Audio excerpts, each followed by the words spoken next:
Ladies and gentlemen, boys and girls, it is I, your host, Mick Lateral, coming to you live from having been on vacation, hence the little technical issue there. Still getting back into the swing of things.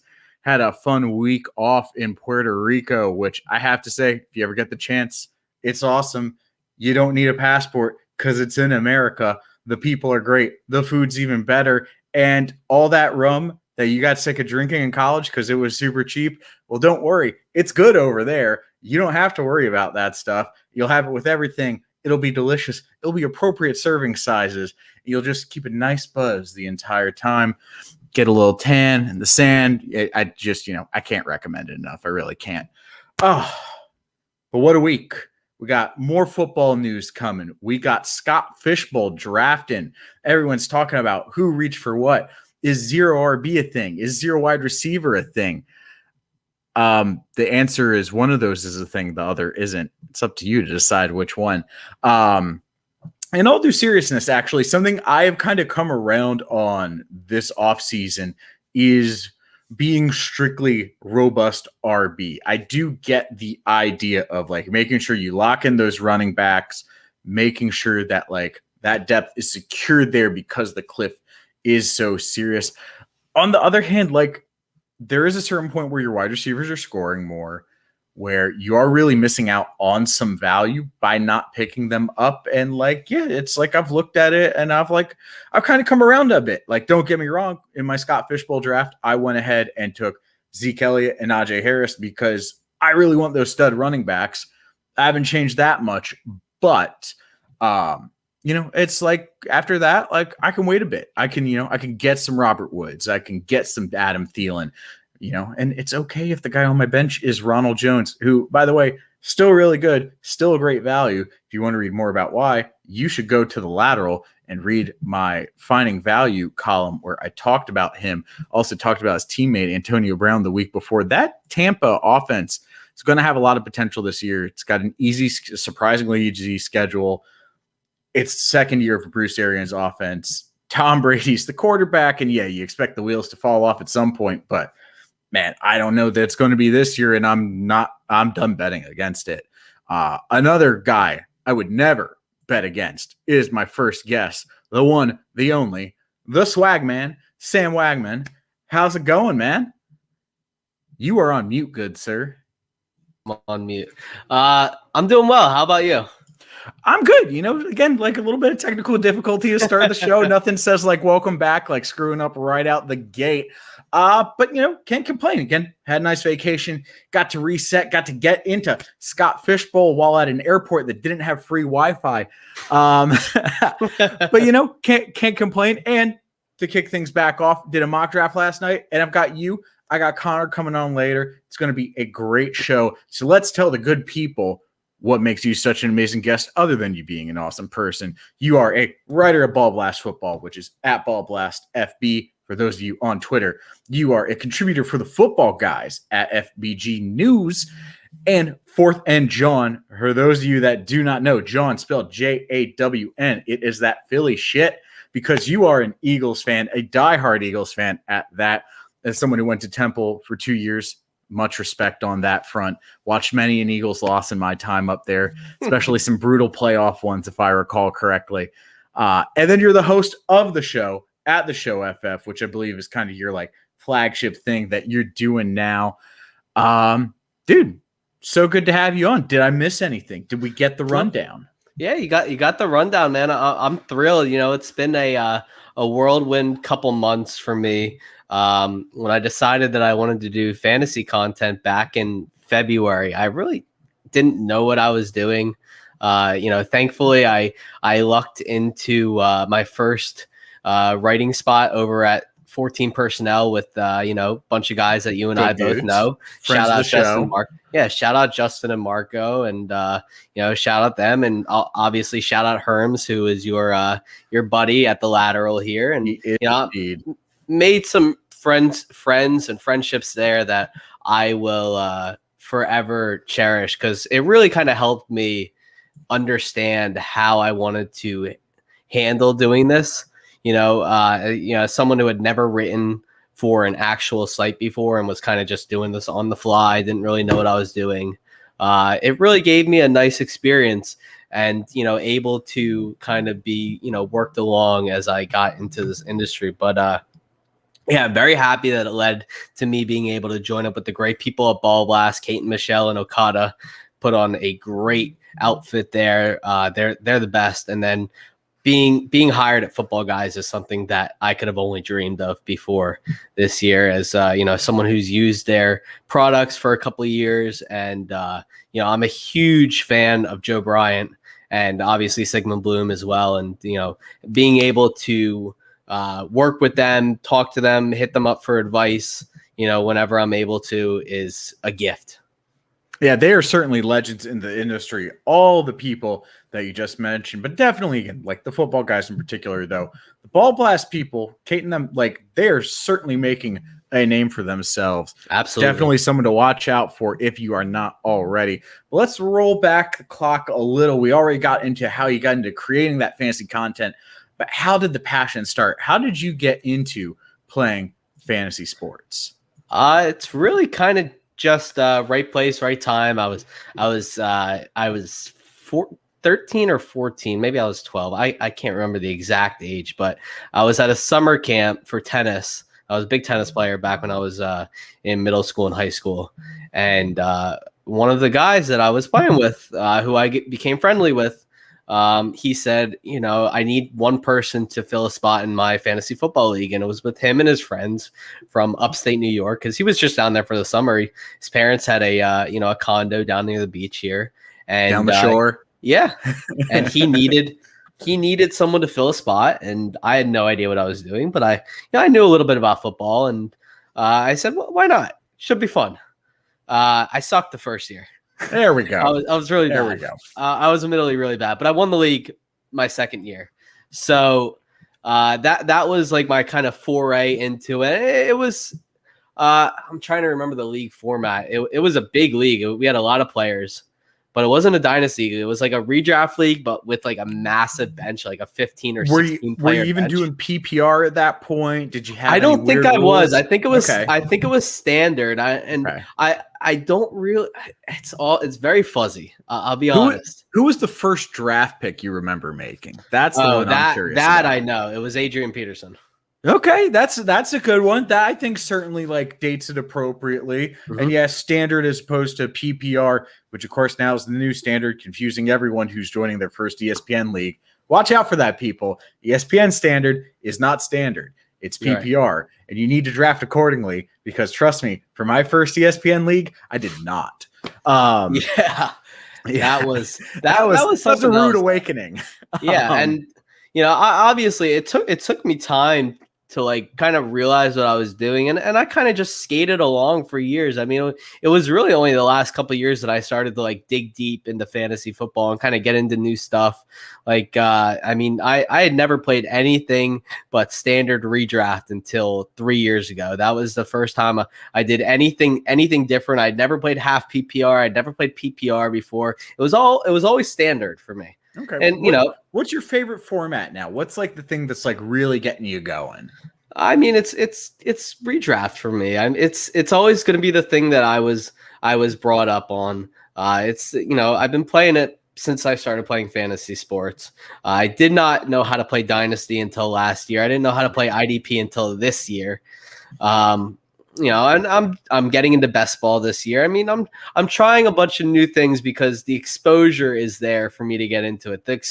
There was never really any way for me to get exposed to it in previous years, when the only people I played with were the people in like my immediate friend group. Sure.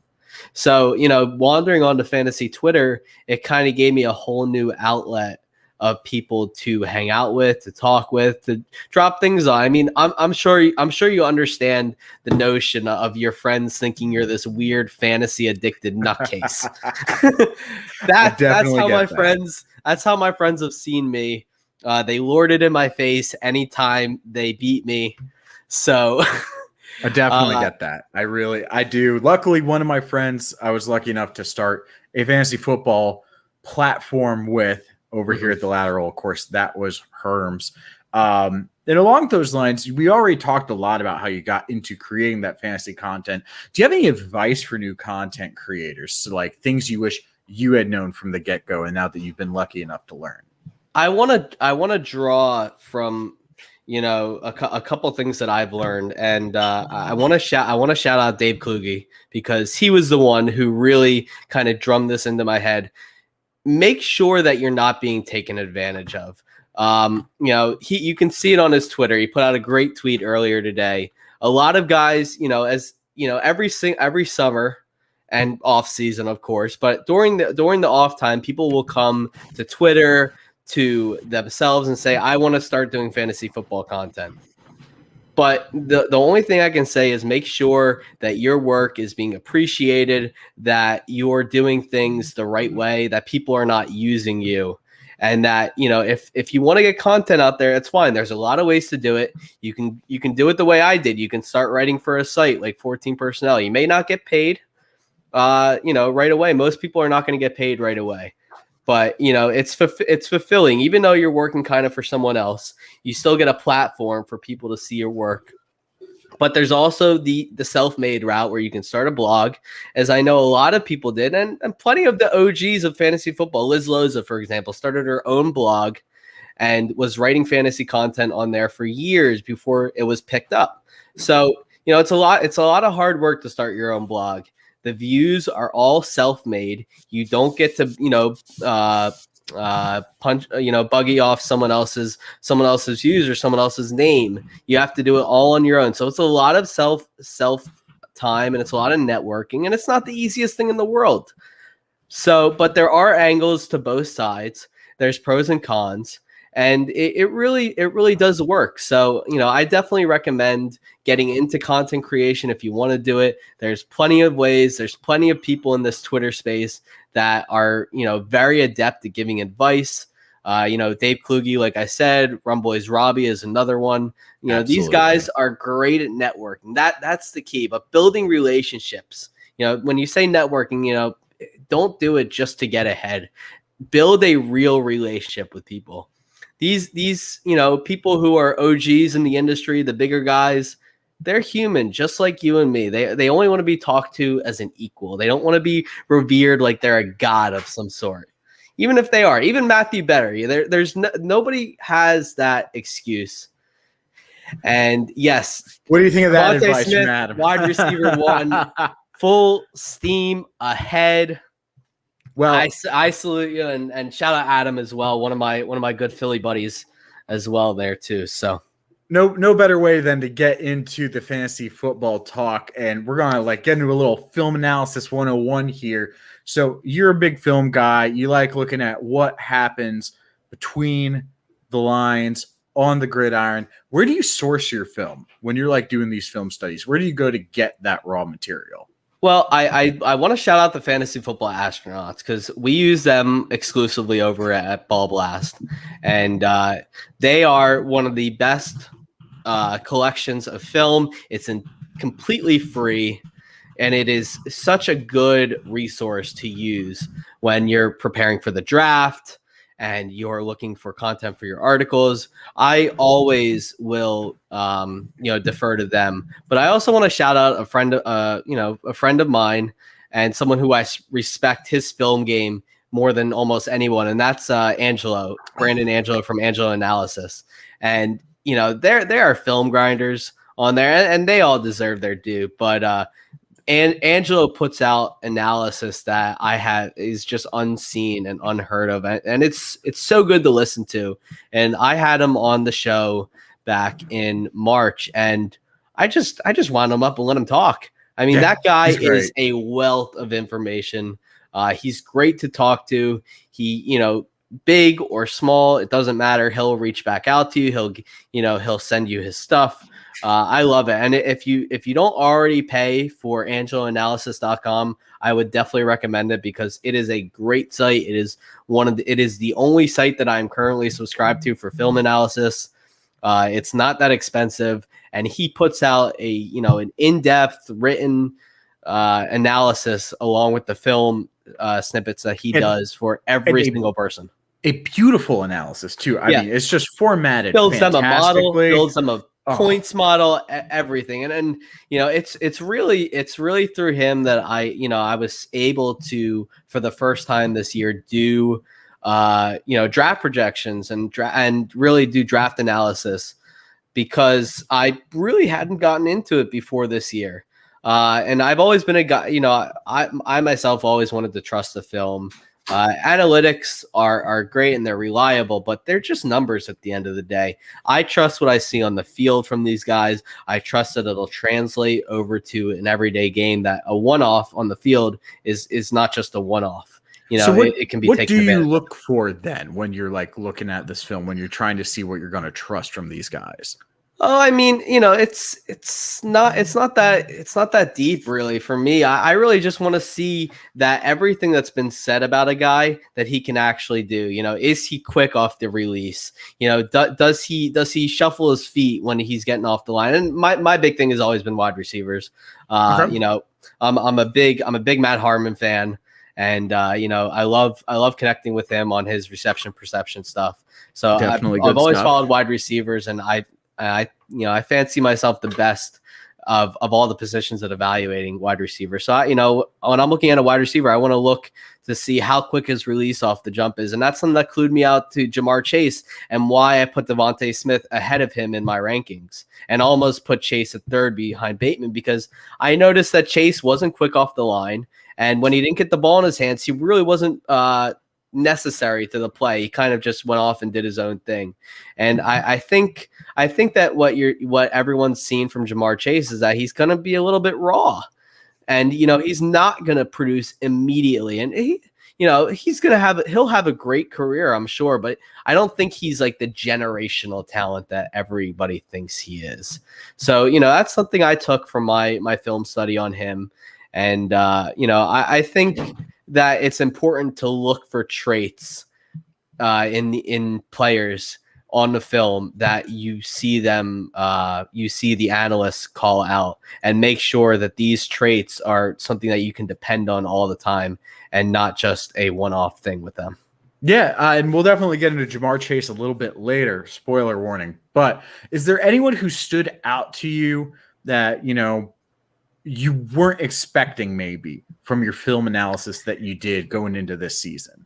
It's a cop-out answer, but it's Devontae Smith. Okay. I really didn't think my opinion of Smith could get any bigger. I've been on him since December. Okay. We'll save a little bit of that then for later, but that's a good definitely one. want to get into it, because he shot up on my board from 3-1 when I went over his film analysis. So I'm fully on that train. He is definitely getting talked about. Don't you worry. And Connor and you can duke it out over who's got the better wide receiver from this draft, because I believe Connor, who on the screen live with us now, Bengals fan, if I recall correctly. That is correct. So definitely, we'll get a little Jamar Chase versus Devonta Smith.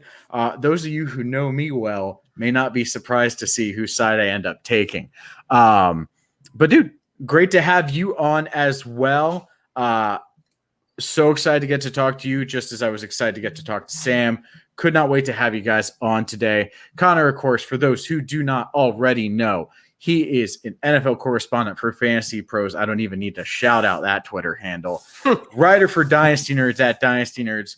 Contributor to the FF Faceoff, which is at FF Faceoff, which is a podcast, in case you're wondering what media format that is. And a contributor for the IDP guys. Talked a little bit about IDP. What got you into IDP, actually, Connor? I'm curious about what gets that particular itch going for people. Well, I started dabbling into IDP this year. I'm not a huge fan of team defenses because I think they're just so random year to year. So I like to actually break it down into actual individual defensive players. So I just wanted to dabble in that. I've started doing Dynasty. I've always been doing redraft. So I wanted to expand my reach to IDP this year. Awesome. Well, we'll get into a bit more of what kind of content you're creating, how you go about that. For now, I want to start the same way I started with Sam. That is to ask you, how did you get started playing fantasy sports? Yeah, for sure. It was about middle school, I believe. It was a church league. Pretty early.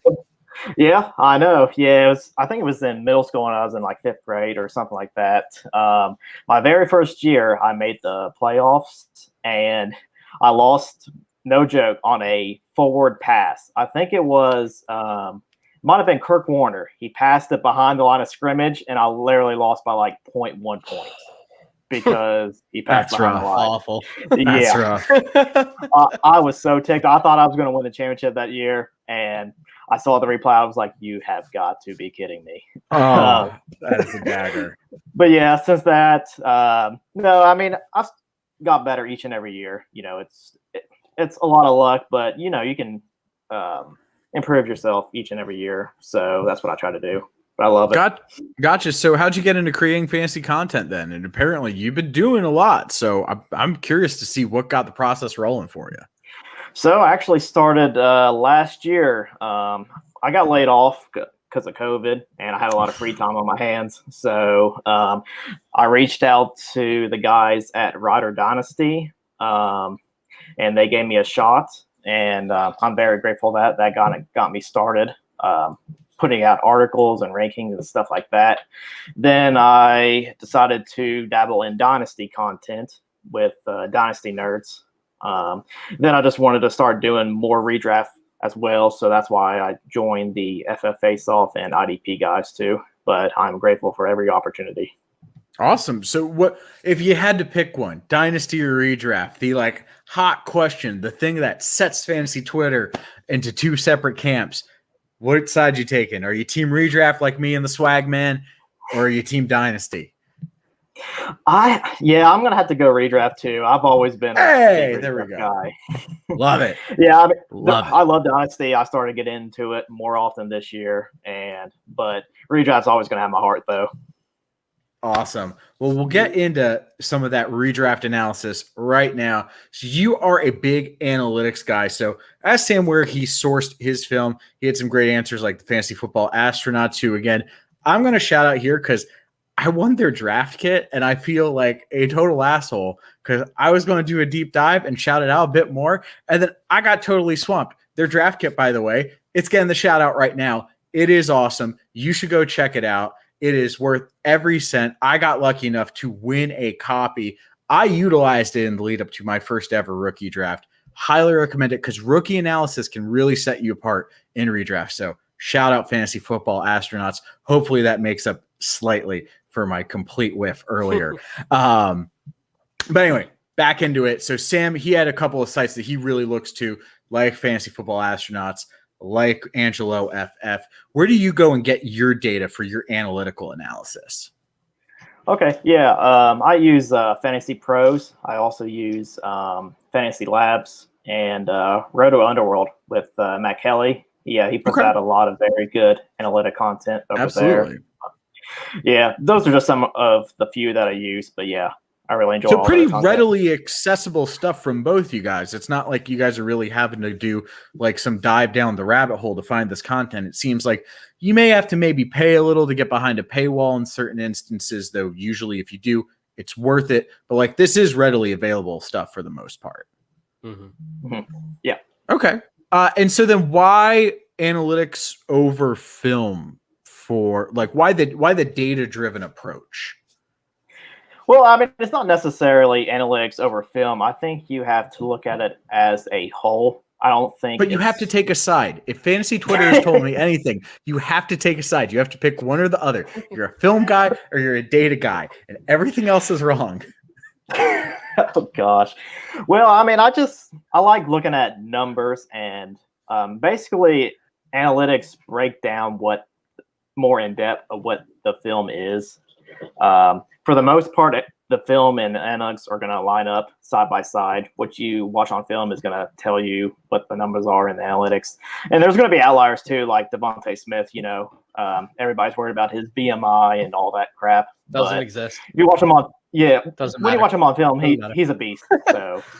Like if BMI mattered, I would be an NFL player. Like I'm 6'2", I'm 6'2", I'm like 270, man. Like I'm ready to go. But yeah, I totally agree. Is there any other outliers that you found where like maybe analytics didn't tell the whole story about a player? Well, that's kind of tough. I mean, Devontae's the easiest example. Sure. But off the top of my head, maybe was there someone where it was like you didn't necessarily get wowed on film, and then you took a look at his numbers and go, "Oh man, I've really underrated this guy." Yeah, I think Jalen Waddle. I don't think he tested as good as I thought he would. But I mean, he's a beast. But I think That's that very would true. be another one where that analytics may not tell the entire story.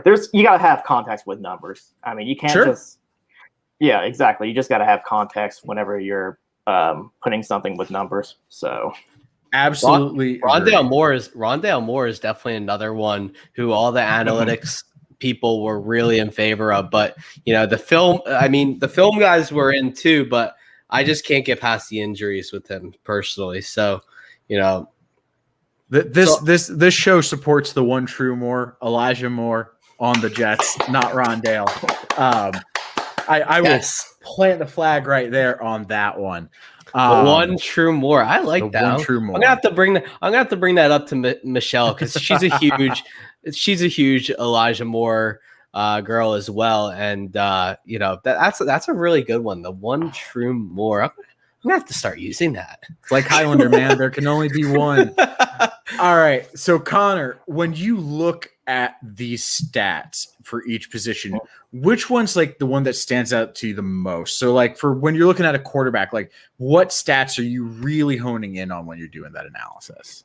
Yeah, I like to look at yards per attempt, adjusted completion percentage, and it's on Fantasy Labs. They have something called money throws.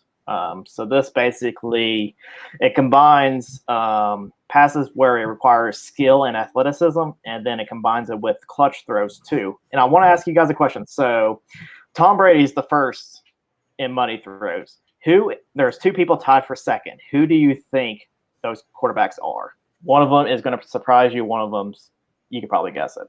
Aaron Rodgers. Can I get the one that you maybe could guess? No, it's not Aaron Rodgers. I think he's top 10, but it's not Aaron Rodgers. Okay. I'll go with Russell Wilson. Russell Wilson, also a good choice, but no, it's the first one is Patrick Mahomes, and the next one is Baker Mayfield. Ooh, that's interesting. Yeah, that's interesting. Yeah, it's very interesting. I did not expect to see Baker that high, but yeah, that kind of just popped out to me.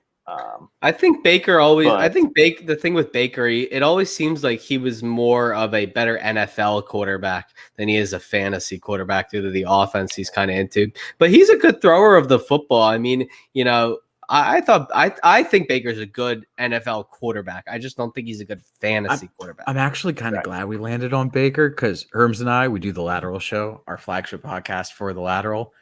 And while doing a dive on the numbers, doing some of that analytics work that Connor evangelizes here, I kind of liked what I saw from Baker. A lot of first downs, a lot of putting the ball in his hands to get it done. And if you look at the second half of the season where that Stefanski offense was really starting to click, he was like QB9, I think. Like he was a top 12 QB that second half of the season. I think Baker is a guy where it's like, I'm going to have to adjust my view on him. I think he could be a great value pick. So I am really happy to hear you bringing up yet another good stat about Baker because it means maybe I'm not crazy to be kind of buying in a little on that Browns QB action. What about running back? Anything stand out to you in particular when you're looking at a running back, Connor? Yeah, I like to look at the opportunity share of each running back because you want those workhorse running backs, those bell cow running backs, and opportunity share. Just to clarify, opportunity share, that's going to be your attempts and your targets combined, like your total touches, correct? Yeah, correct. That is very correct. Okay. Yeah, I look at that. And then I also look at yards created after the first evaded tackle. And I feel like that kind of signifies how good a running back actually is. If you can break tackles and then how many yards you can actually create. because not everybody has a great offensive line. Some people need Sure. to create more yards than others. So I tend to look at that when I look at running backs. Was there anyone that stood out with that yards created stat? Because actually, I think it's really good that you brought it up. I was listening to Fantasy Footballers. I think it was earlier today, and they were talking about like with the O line, because everyone talks about like Najee being behind the Steelers O line. Like, how can you succeed? And it's like you actually look at some of these better running backs, and they're not necessarily behind the most stalwart of O lines. Mm-hmm. I think don't quote me on this or not, but I think James Robinson might have been 1 or 2. That would not shock me at all. Yeah, and then I believe Josh Jacobs was also top 5 too with his offensive line. That is interesting because I think a lot of people are very concerned about Josh Jacobs for 2 reasons. One, John Gruden decided to bring in Kenyon Drake. We'll set that aside, though. The other one being that O-line is like a complete teardown project. So you're saying that, like, if Josh Jacobs is good at creating these yards after an evaded tackle, like, maybe, like, you know, our concerns about the O-line, maybe they're, like, a little exaggerated. Maybe he's, like, a bit of a value there. I mean, what's your outlook on Jacobs for this year? Yeah, I'm a little bit lower on Jacobs just because they brought Kenyon Drake in, and I think he's going to be more involved than what maybe people think. But, I mean, he's a good ball player. I mean, you can't say he's not. And he's going to get volume, too. And it's not like it's going to be a 50-50 split. You still got him as a top 20 running back for fantasy? He's on the fringe. I think I have him maybe RB 21, 22, something around there. But if he's going in the if he's going in the 5th or 6th round, I have no problem drafting him there. Love it. Absolutely love it. Okay, let's move on to wide receiver. What are you looking at when you are, like, let's say you're looking at Devonta Smith, for example, or, you know, maybe his counterpart on the Eagles, Jalen Reagor. Like, what are you looking at to see what wide receivers are really going to succeed? One of my favorite ones is yards per route run. I feel like that's a very telling stat for wide receivers and tight ends as well. You can kind of clump these together. I kind of look at the same metrics. And then something also is hog rate. They have that at Fantasy Labs as well. That basically just tells you your target hogs in your offense. Can you actually elaborate? Can you elaborate on that hog rate a little? What does that hog rate really go into? I think it basically it factors in the target share, and it combines how many passing plays that you guys team runs. Okay. I'm pretty sure that's what hog rate is. But yeah, it basically just tells you how dominant a player gets for targets. And then you said as well, sir, are you a team DJ Chark over LaVisca guy? No, I'm not. I mean, I'm more LaVisca this year. Connor, I think you cut out slightly on us. We're gonna vamp a little here, see if he comes back.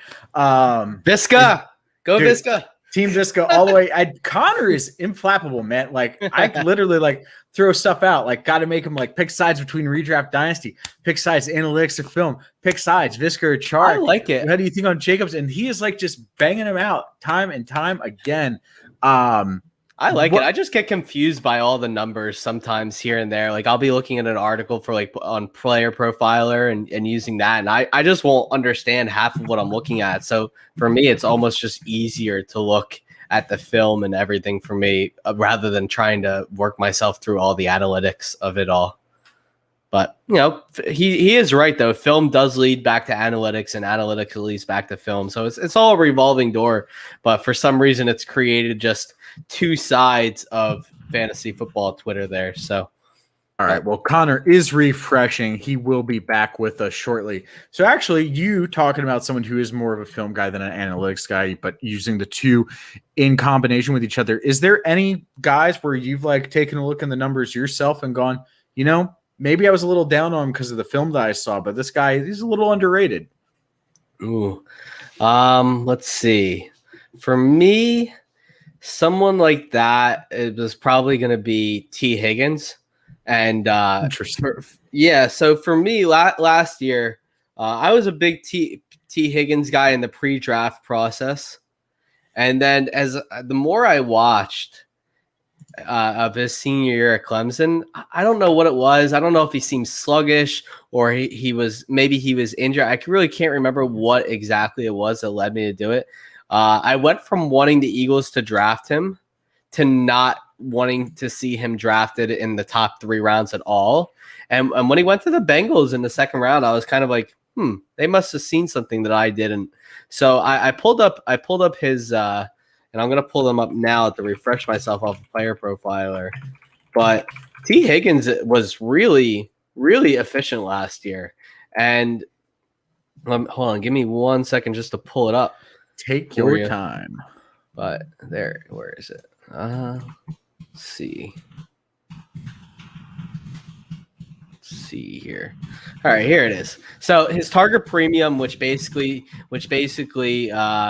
realizes how much points he's expected to put up on top of all of the other players on his of the receivers on his team. Mm-hmm. Last year, it was 28.4% positive, which ranked 7th in the league. Like, he was really efficient for the Bengals last year, and everything else that he did was very good as well. Joe Burrow and him were really in lockstep.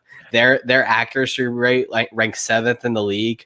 So I'm curious about this. Everyone talks about how lockstep him and Burrow were, and I get the accuracy thing. The target share wasn't that massive a difference between him and Boyd, but if you look at the fantasy numbers, like Tyler Boyd was a borderline wide receiver 1. Right. Might have even been a wide receiver 1, and T. Higgins was barely a wide receiver 2.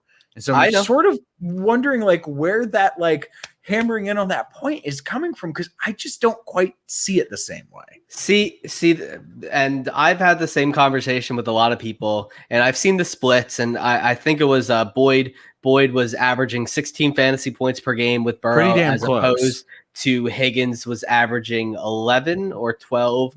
I see that, and I really think it was a product of volume.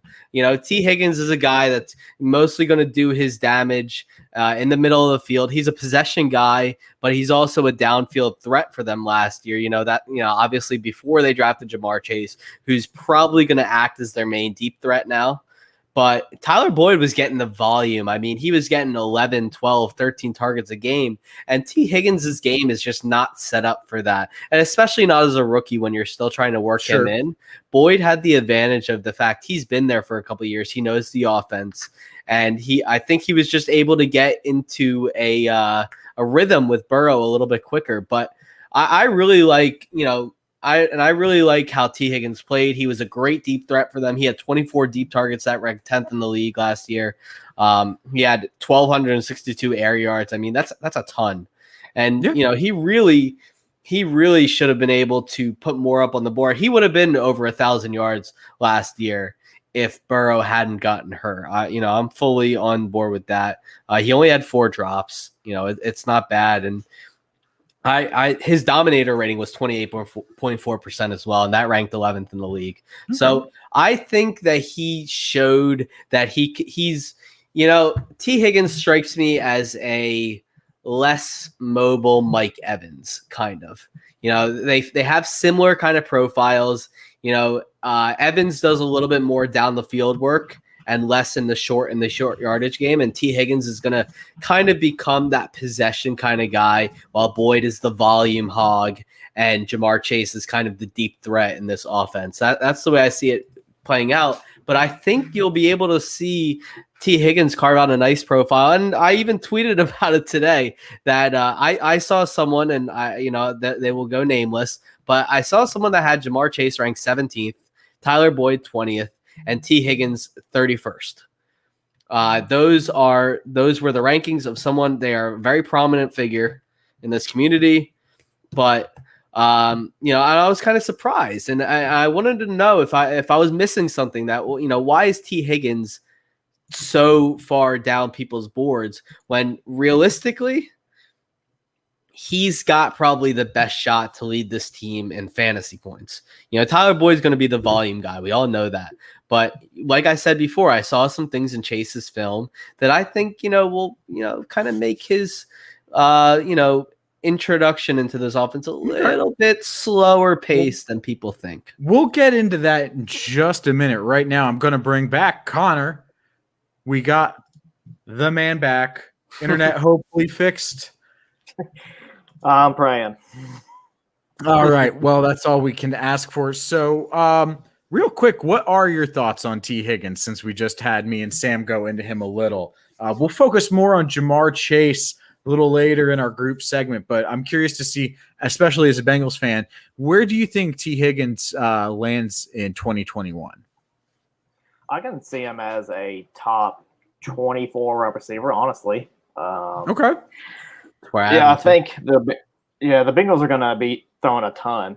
Trust me, their defense is not going to be good again. Burrow's probably going to be throwing 600 plus times. So I've got him pegged at maybe 40 passes a game. Yeah, yeah, exactly. I do too, somewhere around there. So everybody in this offense can eat. This is going to be one of my favorite offenses to target. And yeah, I just think he's being a little bit disrespected for what he put up last year with very bad quarterback play after Burrow went down with injury. But no, I really like T. Higgins though this year. Awesome. Well, we've already talked a bit about wide receivers and tight ends. Real quick, as long as we have you on, there are two positions, of course, that everyone loves to forget about when it comes to fantasy, and that's kicker and defense. But you're a data guy, and there is certainly data on these positions. So I want to know, for a kicker, what do you look at when analyzing a kicker? And Linda, this one's for you. Well, if I have to draft kickers, basically I just target the ones on the best offenses and then ones that kick in domes, that don't have to deal with poor weather conditions and stuff like that. If you're on a high scoring offense, then you're going to have more opportunities to kick. Sure. And maybe target the ones who aren't as efficient in the red zone too. Ones that may maybe below average to average in the red zone. Maybe target those kickers as well. But yeah, those are the main things that I look at when I'm not to kick you while you're down a little with the Burrow thing. But actually, it's one of the reasons I loved Randy Bullock last year. It seemed like that Bengals offense was coming up just a little short, getting it into the end zone. And I was just like, okay, yeah, Randy Bullock might be able to kick up this high performance pace because he's just getting a ton of opportunities. It's a good but not great offense because I don't know that Zach Taylor's that great a head coach, but that's a topic for another day. And it's a bad defense. It is. So I definitely get that. I get why people like Greg Zuerlein a lot for the same reason in Dallas.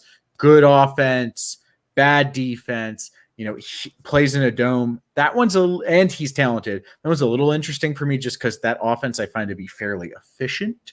So, wouldn't have that thing. But I love that you picked up on that red zone efficiency thing as well, because I think that is important. If you can get someone or the offense is going to get into the 20, but then get stopped in the 20, excellent choice. That's why Robbie Goode was so good in San Francisco for a while, because we sucked at getting the ball in the end zone.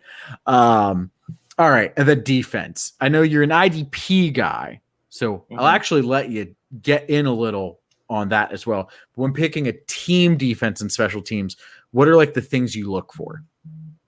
I like to look at pressure rate, the defense who can get to the quarterback, put a lot of pressure on them. And I like to sometimes target defenses that have good offenses as well, the ones that are going to be in shootouts. Because if the other team is having to play catch up, that could lead to more turnovers for the opposing team trying to catch up. But yeah, and I look at the ones that maybe I kind of look at their strength of schedule as well. See how many shootouts they're going to be in, how many close games I think, and then go from there.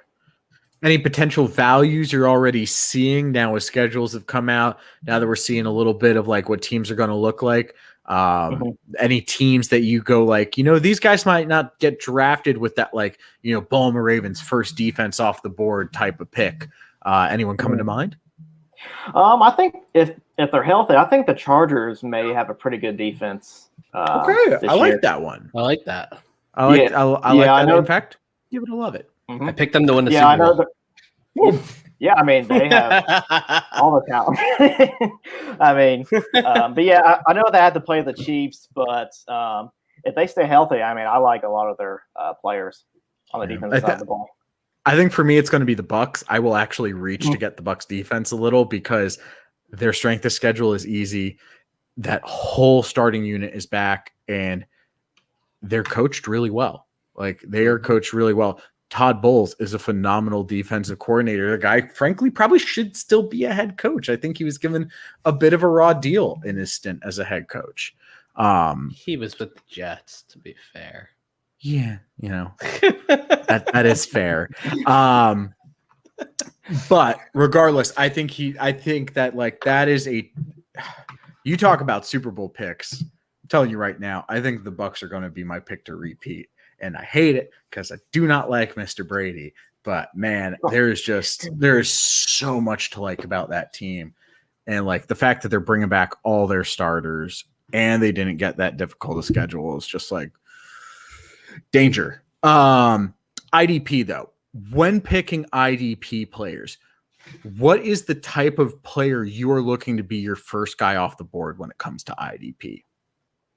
For the most part, I've only done one or two IDP drafts, but I want someone who I know is going to get a lot of tackles. Okay. Someone who's going to be very involved and where the ball is going to be.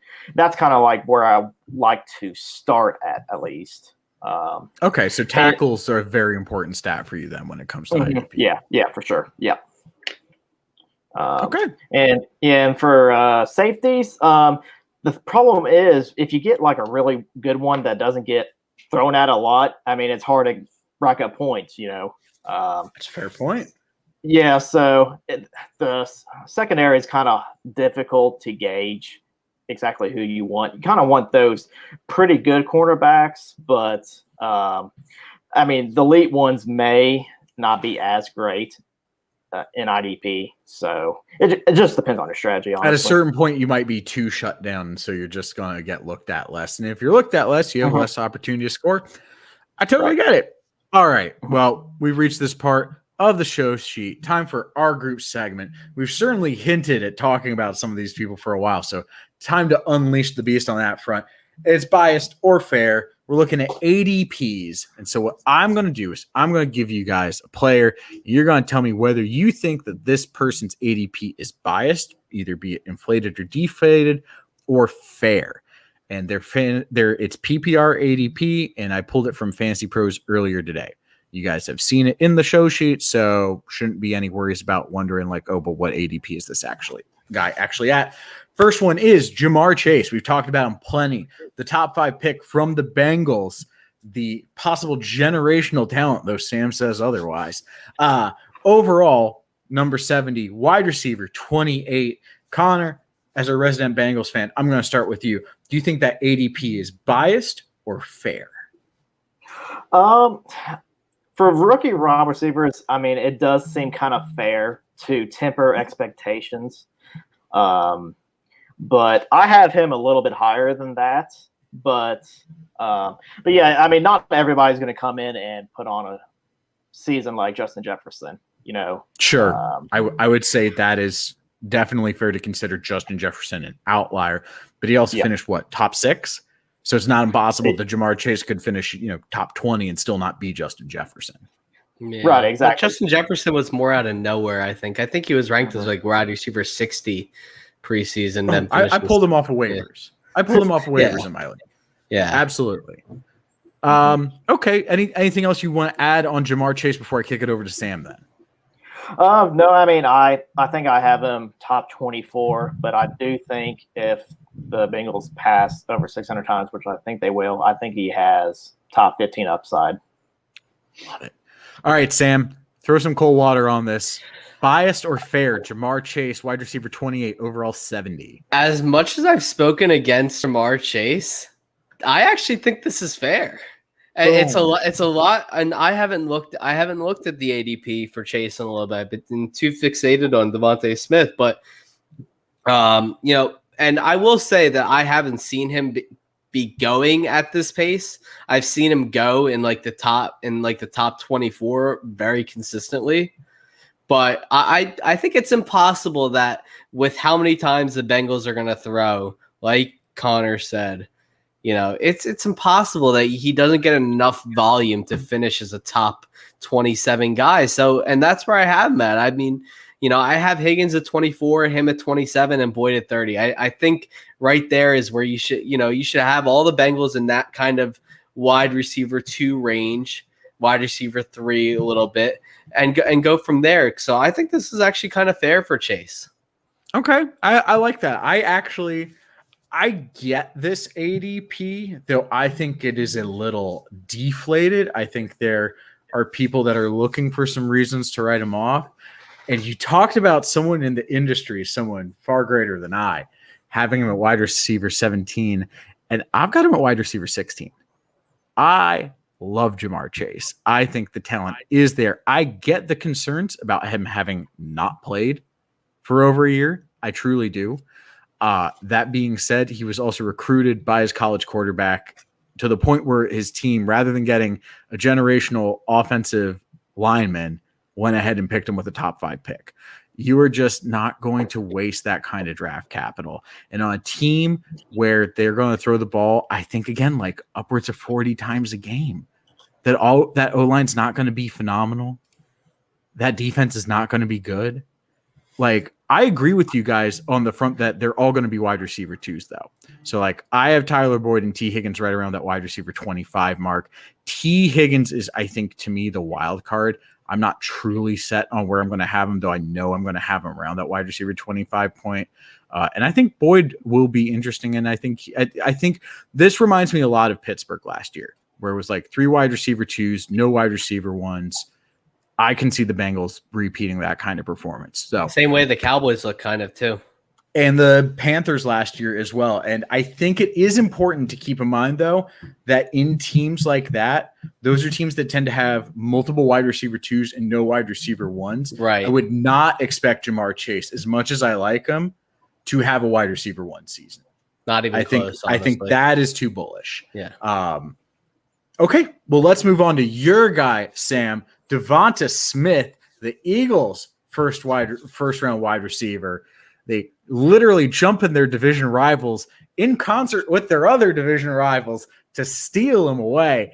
Overall, 83, wide receiver 33. Do you think this ADP is biased or fair? I think it's deflated. I have him at wide receiver 22. Okay. In my rankings for this year. I think it's unfair for someone to think that a guy that's going to step into an Eagles offense with a brand new system, and he's going to be the wide receiver 1 right away. The only guy that seriously is going to challenge him for targets is Dallas Goedert. Jalen Reagor is going to be more of a slot guy, downfield threat. But Devonta Smith is right on pace to grab around 120 targets this year. It wouldn't shock me if he got more, honestly. He's look. The film says that Devonta Smith is as complete a wide receiver as you're going to get. The only knock against him has always been the mass.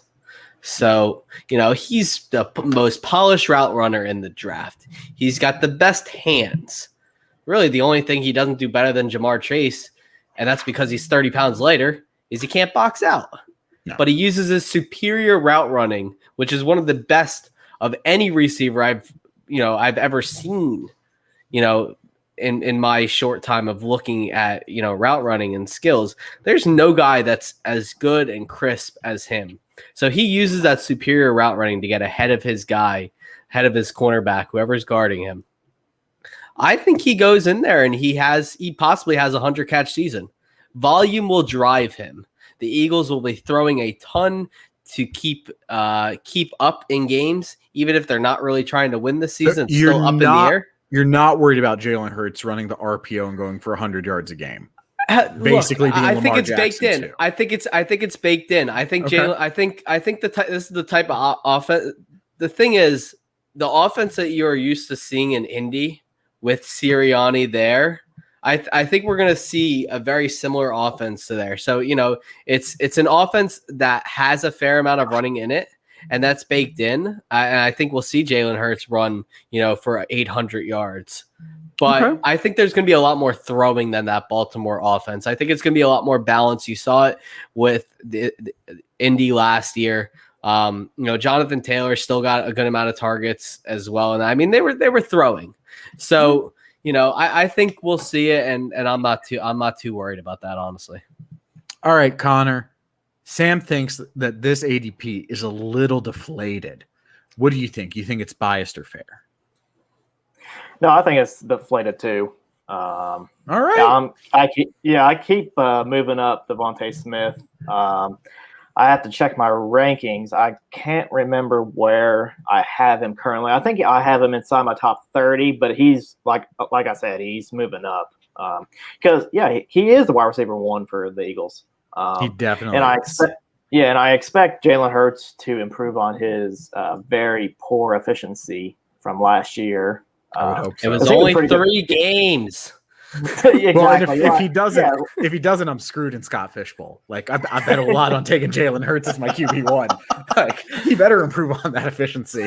It was a small sample size, but he was a good passer in college, so I'm not worried about his efficiency, honestly. And honestly, it's just volume. How much are they going to pass? Because he is a rusher. I mean, he is a threat to put up 1,000 rushing yards in a season, but. Yeah, he's going to see over 120 targets, especially with the 17 games in the season. I can definitely see him inside my top 24 by the time season rolls around. Yeah, he's an interesting one for me. I think the talent is there. I think the opportunity and the fact that he will clearly be the wide receiver 1 on that offense is there. I think the 2 things kind of working against him really are, A, Sirianni. Is he at all a good coach? We still don't really know that. So there's hope that Indy offense did look good. I am giving him the benefit of the doubt to a degree, but there is a chance that, like, again, we saw with, some other rookie coaches, like maybe not so good that first year. And then I would say, Jalen Hurts is not Phillip Rivers. He's also more agile than even Jacoby Brissett. So they're going to, I think, run that RPO a little more. I think they're going to do design runs a little more for him. Now, that being said, if they do more designed runs for him, maybe they're really taking more away from Miles Sanders and Kenny Gainwell than they are from the passing volume. So I think that's, there's like some very squishy stuff that could be like working against Devonta Smith, but I'm not sure there's anything concrete working against him other than I wouldn't be shocked if Dallas Goedert's really close to him in terms of targets. Oh, me neither. I like Dallas Goedert a lot. Me too. I would not be shocked if they're a poor man's Brandon Ayuk and George Kittle, and not that poor a man, just slightly poor. So I would say, it's probably a little deflated. Devonta Smith is definitely someone who I've been very fluid with on my rankings. I don't even think I could commit to one right this second because it's just like I'm getting more and more bullish on him too. I watched plenty of him in college. My girlfriend went to Alabama. She's a Bama fan. I watched pretty much every Bama game this past season. He's been my wide receiver 1 since that one-handed catch in the end zone against LSU. That changed everything for me. I was absolutely shocked after that. I'm like, this guy, I want him in Philly. I want him here now. Can April come here any sooner? I was saying this in December. All right. Well, let's see if you also want this guy in Philly. Jalen Hurts, who we've mentioned before, overall 90, QB 11. Is this ADP biased or fair, Sam? Well, it really depends how you look at it. I mean, I have Jalen Hurts as my QB 7 this year. Okay. The Konami code is automatically going to grant him a spot in the top 12 in my eyes. I think you kind of have to roll with that. I mean, any guy who's got the potential to rush for 1,000 yards on top of being a passer and everything that comes with that, I think you have no choice but to put him in the top 12. I even would say that if about Lamar or Kyler, even if they weren't as good passers, I think you have to put them in the top 12 as a running quarterback, because by themselves, just with the running capabilities, I think you get up into that like top 16 or 17. I have to run the numbers on that again, but for Jalen Hurts, I see him improving on his accuracy. And my first article for Football Guys kind of goes into this a little bit more about how mobile quarterbacks handle passing growth and whether it is complementary to their success in fantasy. But basically, at the end of the day, you really do see passing get better as each year comes along, and it really does have a correlation to fantasy success. And I really think that's going to happen for Jalen Hurts, because in Alabama, you just said it yourself, you watched a lot of Alabama games. Your girlfriend's a big Alabama fan. Jalen Hurts was like a game manager in college. He wasn't this, gunslinger mentality, chuck it down the field, tons of interceptions kind of guy. I mean, he had a season where he was 25-1 in touchdowns and interceptions. So he's going to get his. And I think he's going to be careful with the ball. He's got some issues to work on. The fumbling issue was one. 6 touchdowns to 4 interceptions in the 4.5-ish games last year is not great. And the fumbles, I think he had 5. He's got to work on that. Ball security will be a big thing for him this season. Scott Fishbowl will really punish you for that. Yep. The ball security thing. Yep. But in regular redrafts, man, sign me up for Jalen Hurts, because I think he's going to go off. I'm not projecting anything gaudy for him. Maybe he throws for 3,500 yards at the most. I think he's more around the 3,000 mark, kind of where Lamar's been hovering the past couple of years. But I wouldn't be shocked to see him get, 23, 25 touchdowns. Maybe like 11, 12 interceptions. I mean, I think that's a good mark for a quarterback who's basically a rookie starting here. Yeah.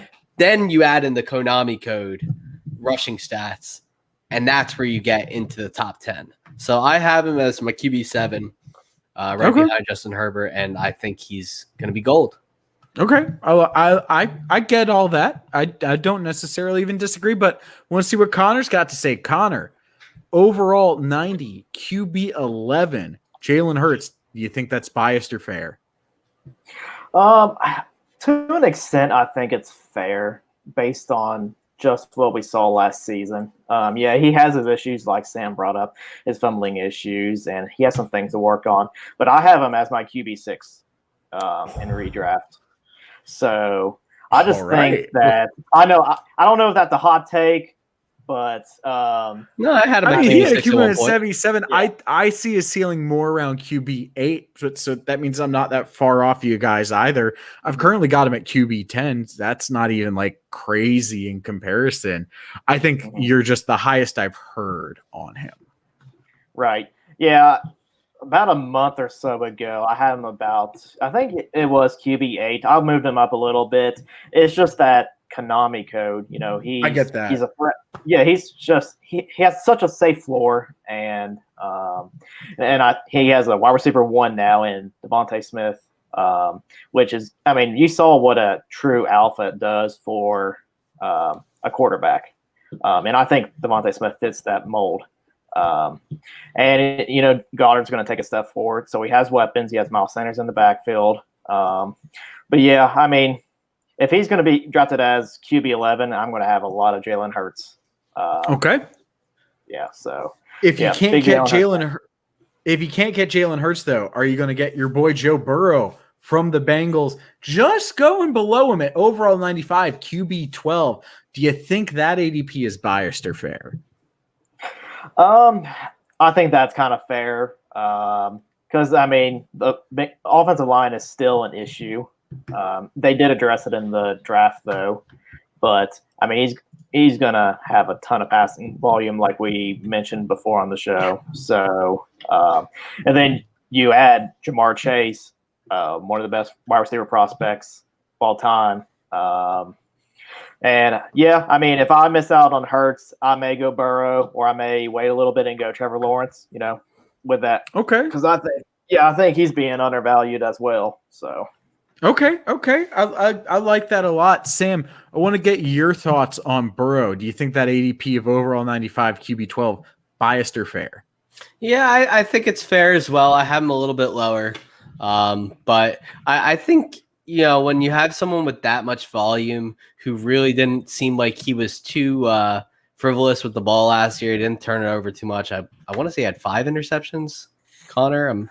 Can't remember exactly, but You keep going. I'll take a around there, look. yeah. I think I think Burrow is safe enough to where if you're looking to go really safe and you want a guy who's going to give you a floor, Burrow's going to give you that floor. The QB1 floor is right there for him. I don't know if he gives you that much upside. So there are more upside options at that point. I'd probably take someone like Ryan Tannehill over him. Russell Wilson would probably go over him. Those are guys I have in that tier as well. But you can't really turn down someone who's going to throw the ball 650 times a season. So with that amount of volume and the rushing upside that he gives you, and really it kind of surprised me how readily available he was to run last year. I don't know if we see the same amount this year. I would guess not. The one thing I remember about Carson Wentz and his ACL was that he was very careful about it for 2 seasons before he really kind of opened it up. And he was comfortable running and rolling out on it again. So I think that's something to note with Joe Burrow. I know everything is said he's going to be ready for the preseason. I have no doubt he'll be out there week 1. But I just don't think we'll see the same mobility. So that worries me a little bit. I have him down at QB 15 because I don't see him being that mobile. And I want my quarterback to have rushing upside. Unless you're Tom Brady and you're guaranteed to give me 4,700 yards and 35 touchdowns with a minimal amount of interceptions. I can't depend on that for my leagues. Not when there's so many upside picks. And for redraft, I want someone who can give me upside. I'm always chasing the upside. So safe doesn't win you leagues. Safe gets you into the playoffs. It doesn't win. I would say that's fair. I think Joe Burrow, that QB 12 ADP is pretty fair. I think I have him at QB 11 currently. Though I may move that around slightly, but I think he's around that QB 11, QB 12. I think the issue is that's kind of the ceiling for him at the moment rather than the floor. Whereas for Hurts, that QB 11 it's right in the middle. Ceiling's a little higher, floor's definitely a little lower, but like QB 11 feels reasonable. Joe Burrow, you feel like the range of outcomes is a much narrower range of outcomes, but that QB 12 maybe feels like the top of it. You were right about the 5 interceptions, by the way, 13 touchdowns, 5 interceptions. So good pull there. Let's see, though, what you think about this guy, Sam. And that is going to be Mike Davis, overall 47, RB 23, and bane of my existence. Sam, is this ADP biased or fair? It's fair until Todd Gurley comes in and swoops his job away right before the season starts. Isn't that just what we're all waiting for, though? Aren't we just waiting for some shoe to drop with this Atlanta Falcons backfield? I feel like that's what we're waiting for. Look, I saw enough from Mike Davis to where I'd be comfortable drafting him as my RB3. I have him right now, right at that same slot. I have him right at RB24 for me. So, he's there. He gives you a nice floor.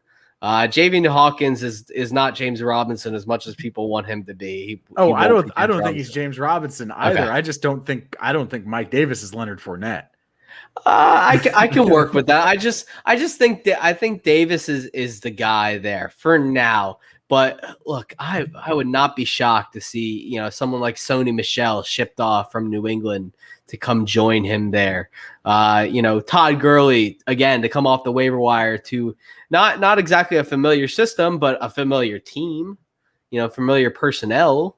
He's familiar with that, so that could work for him. So that worries me with Davis. If I'm shying away from him, it's because of that. But he's a floor guy. He'll give you receptions and he'll give you a decent yards per carry, but he's nothing special. So I'd say this is fair, maybe a little bit high. Okay. So Connor, Sam's wrong. What do you think? Is this biased or fair? I mean, I have him in that 23 to 20 range. Guys are killing me. So, but, I mean, I don't know. He posted you saw his quads, so he's probably going to move up draft board. Yeah, his quads always already make a move up. If you need your internet to cut out, now's the time. Like, before I needed that good stuff from you, Connor. Now you're disappointing me after all these good things I said about you. No. To be fair, I must let you speak. What pitch me on Mike Davis as RB23? Well, I mean, they could have drafted somebody of note in the draft, or they could have signed. There was pretty good free agents as well who they could have signed, but they didn't decide to do that. And they paid him decent money too, in the offseason. So he's going to get that workload. And I mean, Todd Gurley was awful last year, but I believe he was a top 10 running back, mainly due to touchdowns, though, for maybe first half of the season. That could be right. He was definitely Todd Gurley finished higher than you expected. I will definitely give you that. Right. Yeah. I mean, it was mainly due to touchdowns, but they were willing to give Todd Gurley with no knees the goal line work. And I think we all can agree Mike Davis is better than Todd Gurley is right now. Is he though? This is also a different system. It's also a different system. Arthur Smith wants to run the ball. I think that gives Davis kind of an edge there. Except here would be my thing. Mike Davis's weakness is as a runner, which is a real problem if you're a running back. He has a career average 3.7 yards per carry. Last year he was slightly above it at 3.9, still not at 4. I have these team RB targets at 80. Mike Davis got 70 targets alone last season. He needed that to be the PPR machine that he was. And I've seen this movie before. I know how it ends. It's called Chicago in 2019, where he didn't even survive the entire season. They paid him more money in Chicago than Atlanta is paying him this season. We have seen this movie before. It does not end in week 17 with Mike Davis as the starting running back for the Atlanta Falcons. If I'm wrong, I'm wrong, and I will have no choice but to admit it. But I think this is an incredibly inflated ADP. I mean, this is the, going off of, JB Cho, this is the Bears we're talking about. They're not exactly known for doing smart things. This is the same Bears that are paying Tariq Cohen the 13th highest salary in football for a running back right now. I mean, they're not the only smart things. They're not the only team that's passed on Mike Davis and Mike Davis's career. It's true.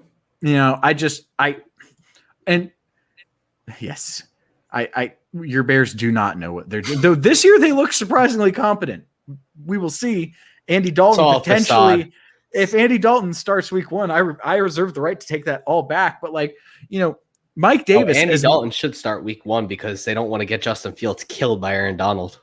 Okay. that is at least a fair comment. I will get, but Mike Davis, for all the opportunity he got last year, 13.8 points per game. David Johnson, who people are going to totally pass on. He's ECR 30 right now. He had 14.4 points per game. I cannot get there. I can't. I really. Okay, we'll just agree to disagree on that one. I thought someone here was going to have my back. Let's end strong with one of my favorites, Rojo. As Herms would say, do not besmirch the name.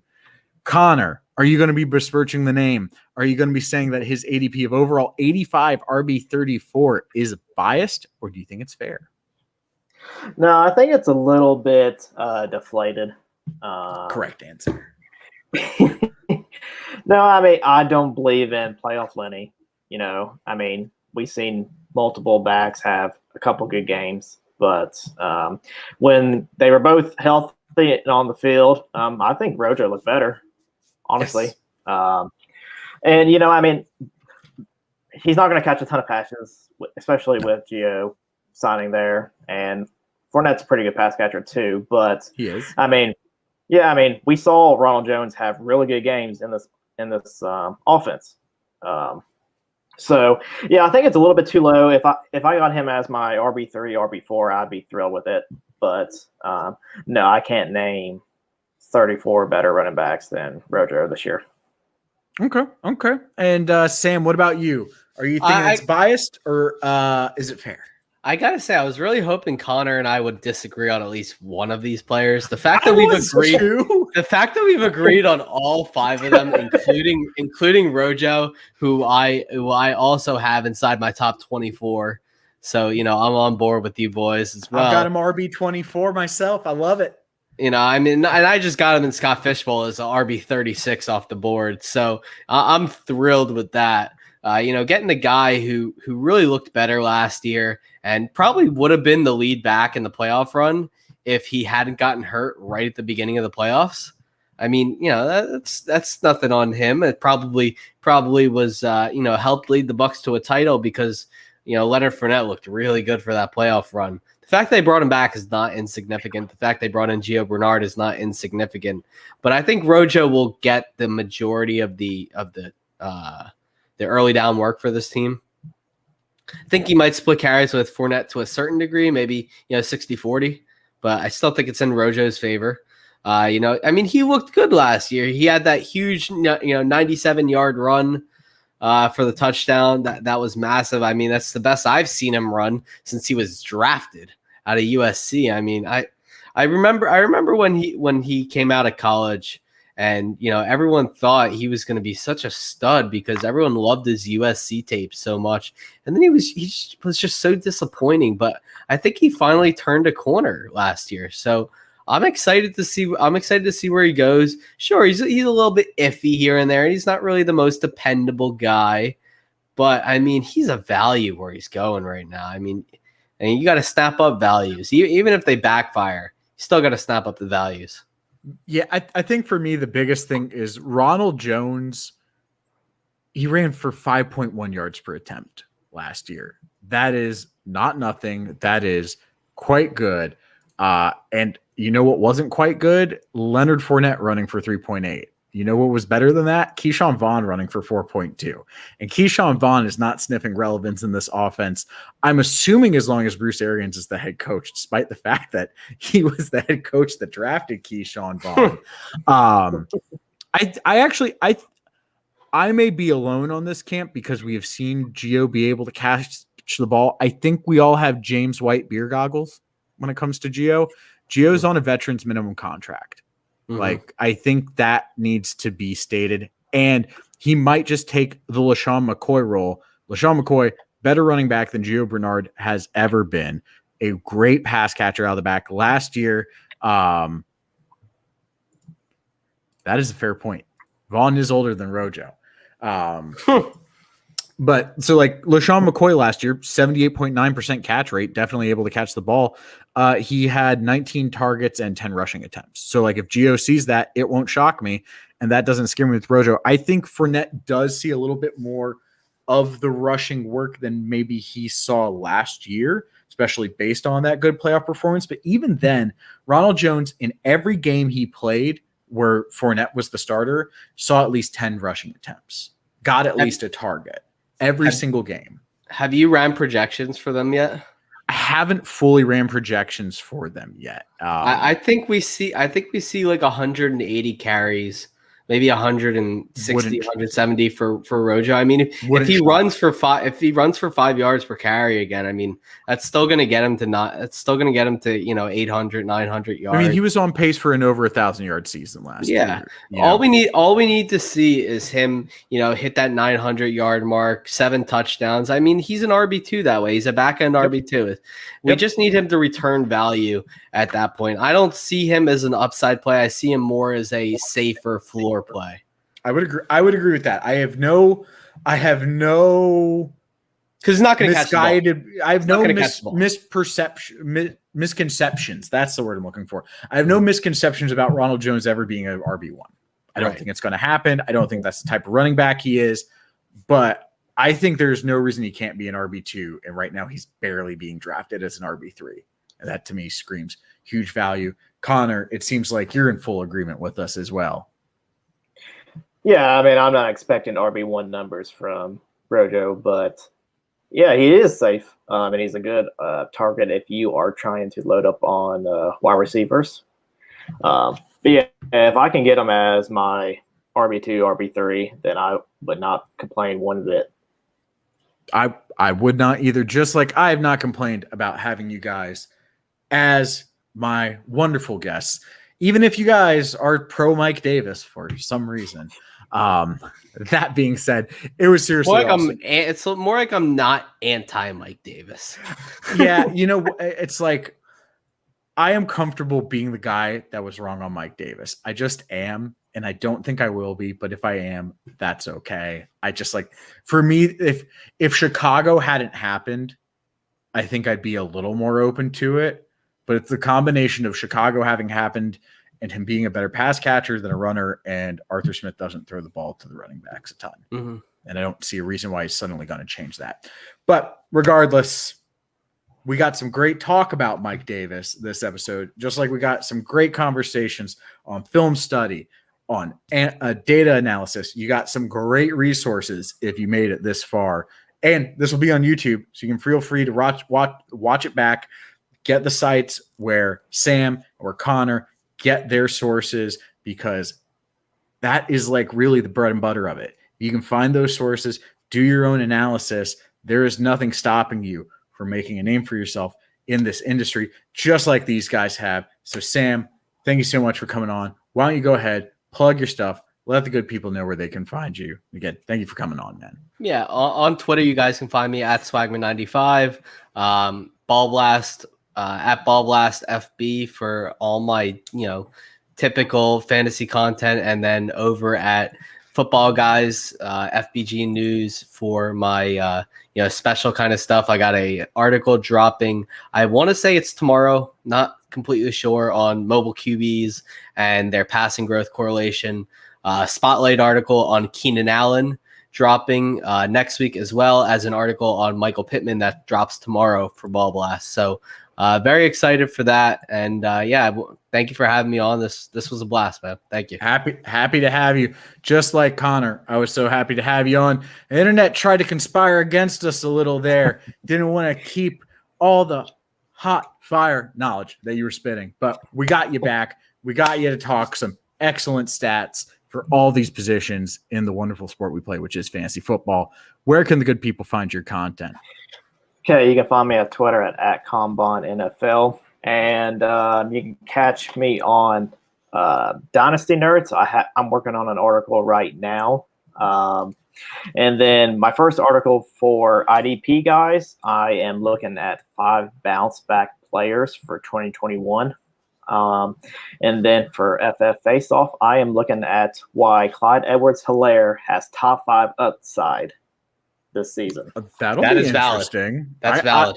I don't know if I'm quite at top 5. I think he will exceed ADP though, so I'm very curious to see how he got to top 5. Definitely has heavy upside. He does. I think people are definitely sleeping on Clyde Edwards-Helaire, though. The more and more people talk about him that people respect, like Connor, the less and less value he will provide, because that ADP is going to go up. So read Connor's article, become educated on the value of CEH, or don't read Connor's article and let me draft him instead of you. Either one is fine with me, but I do hope you read Connor's stuff. It is fantastic. And that's it. We're done. Say goodbye. Bye-bye. Later, guys.